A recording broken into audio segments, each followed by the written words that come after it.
episode, we are discussing about Ramayana. No doubt, Ramayana is not considered as history, but at time when Ramayana was written, what were the norms of society? Uh, what is the depth of our knowledge, territorial knowledge, etc., that can be revealed in that Ramayana? And if we are considering that Ramayana is really history, then we are getting certain historical facts also. Because, say, it is of doubt from foreign historians that Ramayana is not considered as history. But from Indian side, we have strong belief that Ramayana is really happened. Ram was existing. We are considering him as a god, incarnation of Lord Vishnu. So, we are going to discuss here Ramayana first. So, at that time, Ayodhya was name of city that was ruled by Ikshwaku, name of dynasty, that is Ikshwaku dynasty.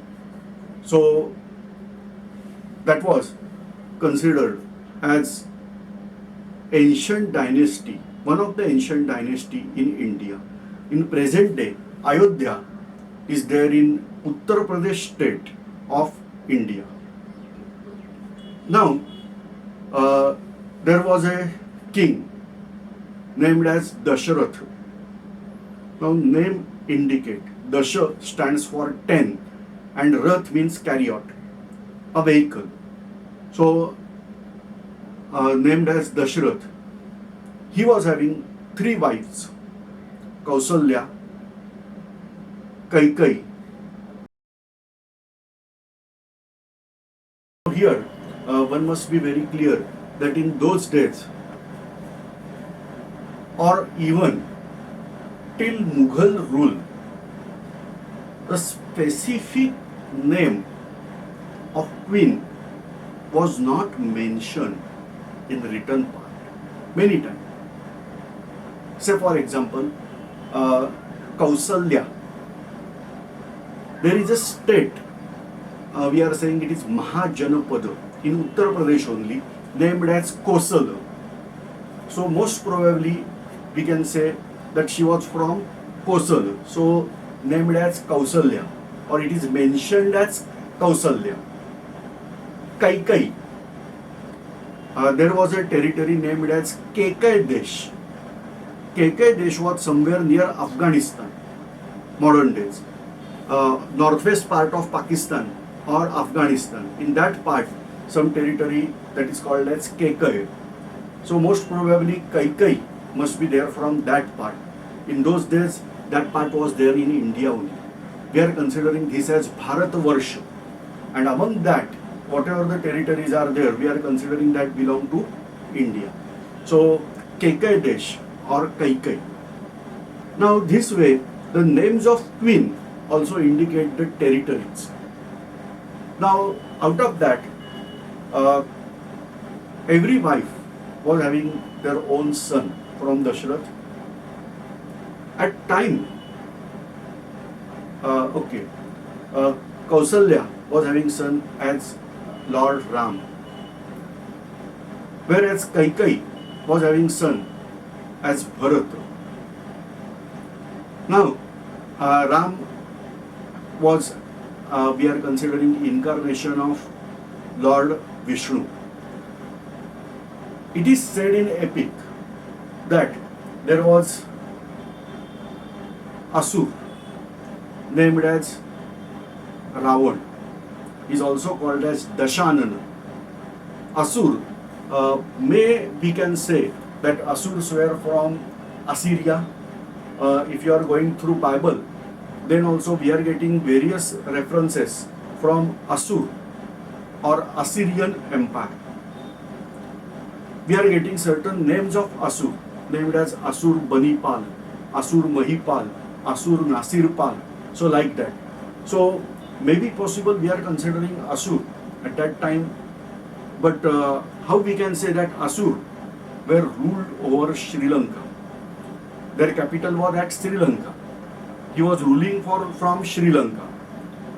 Anyway, but again, as name indicate, he was Asur. Again, he was considered as son of Brahman also. So, can we correlate that Asurs were Brahman, or the Hinduism was there in Assyria also? Say, just I discuss certain names: Asur Nasirpal, Asur Banipal, Asur Mahipal. Here, Pal indicate the owner or those who are controlling out certain part. So, maybe possible these words also are there from Sanskrit language. Anyway, but we are discussing now with this reference. Ravana was son of Pulatstha Rishi, that is sage, and he was also considered as Asura, or certain pattern of behavior we are calling as Asura pattern of behavior. I don't know. But he was worshipper of Lord Shiva. He was follower of Lord Shiva. And ultimately, he got blessings from Lord Shiva that you have threat only from man, not from God and not from any kind of Asur, Daitya. Nobody will able to kill you. And then he was started troubling out gods also. Inclusive of all gods were enslaved by this Ravana. And at that time, in order to kill him, it is said that Lord Vishnu was having now this incarnation of Lord Ram. Anyway, but at time of coronation ceremony of Ram, his stepmother Kaikai asked his father Dashrath that instead of Ram, Bharat should be there on throne and Ram should be sent in exile, or that is called as Vanavasa. That means he must stay in jungle for 14 years. Some agreement was there between Kaikai and Dashrath. And so Dashrath accepted this part. And then, in order to obey father and should not trouble father, Ram decided to go to exile by giving throne to Bharat. Bharat was not present at that time in Ayodhya. Whereas his elder brother Lakshman also decided to move along with Ram, and his wife Sita also decided, or we can say Janaki, a daughter of Janaka, decided to move with him. And ultimately Lord Ram, Sita and Lakshman left Ayodhya. Now till that period it was considered that Ram was having very good knowledge of kingship. He was not king, but people were recognizing him as a new king. He was having justice and all that. So people were also supporting out Ram, and even Bharat, his younger brother, he was also having opinion that throne should be there in hands of Ram only. Ultimately, Bharat went to Ram and asked him to return back. But Ram said, no, we want to follow our father's order. And then, till 14 years, you have to rule Ayodhya. I will come back after 14 years. Bharat also said, all right, but I will not sit on the throne.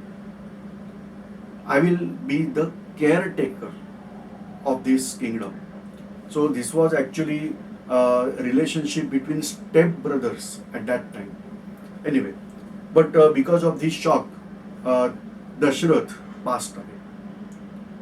Whereas Ram first came to Chitrakoot mountain and then entered in Dandakaranya, and ultimately Dandakaranya means name of some forest, and he was having settled at a place named as Panchavati.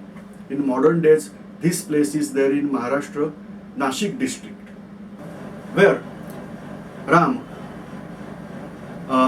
was there, constructed some hut, and they settled out there.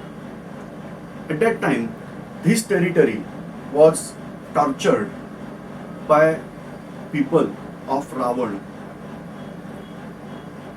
and ultimately some dispute was there between sister of Ravan and Ram, named as Shurpanakha. So there was problem between Shurpanakha and Lord Ram, and ultimately in that problem simply Lakshman cut out her nose and ears.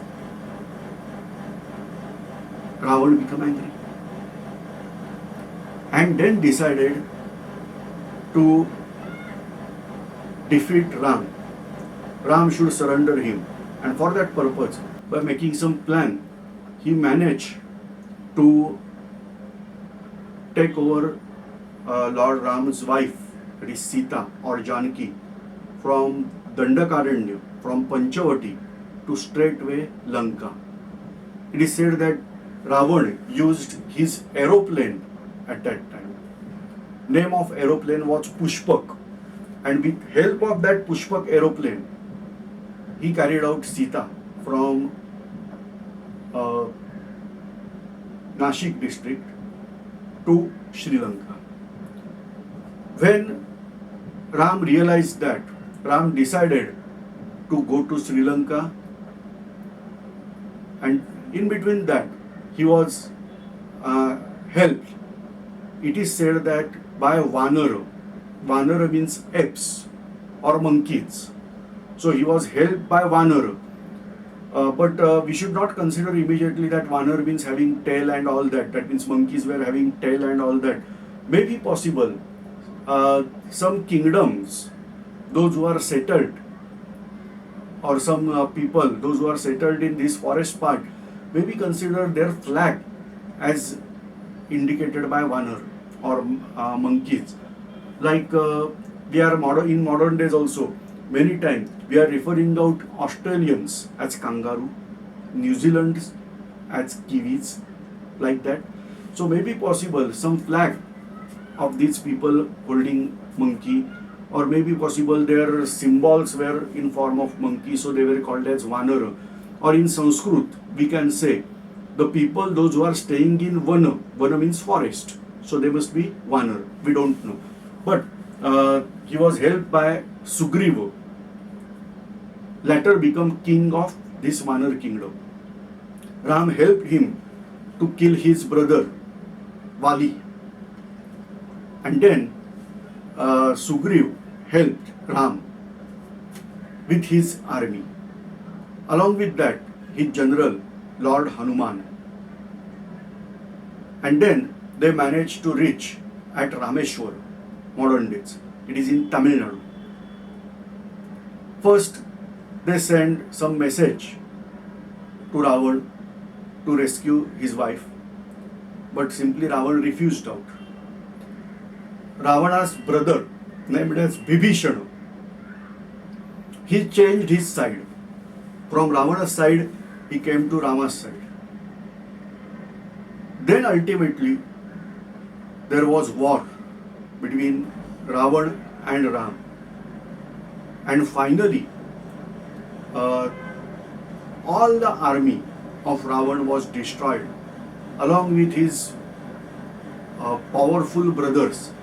One of the powerful brother, named as Kumbhakarna.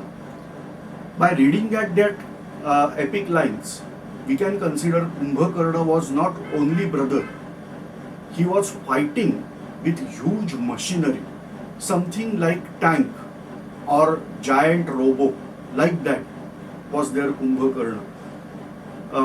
Just go through that Ramayana, you can get anywhere online, and particularly look around the battle between Kumbhakarna and Ram.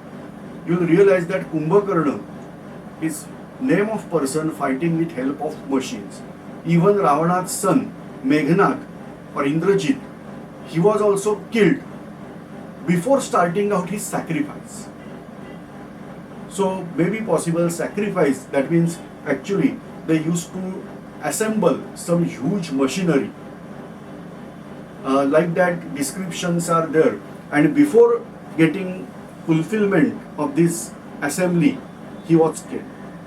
So like that, ultimately Ravana was killed and Sita was rescued.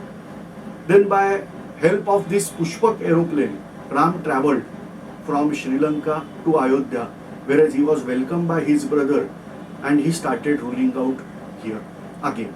That is called as Rama Rajya.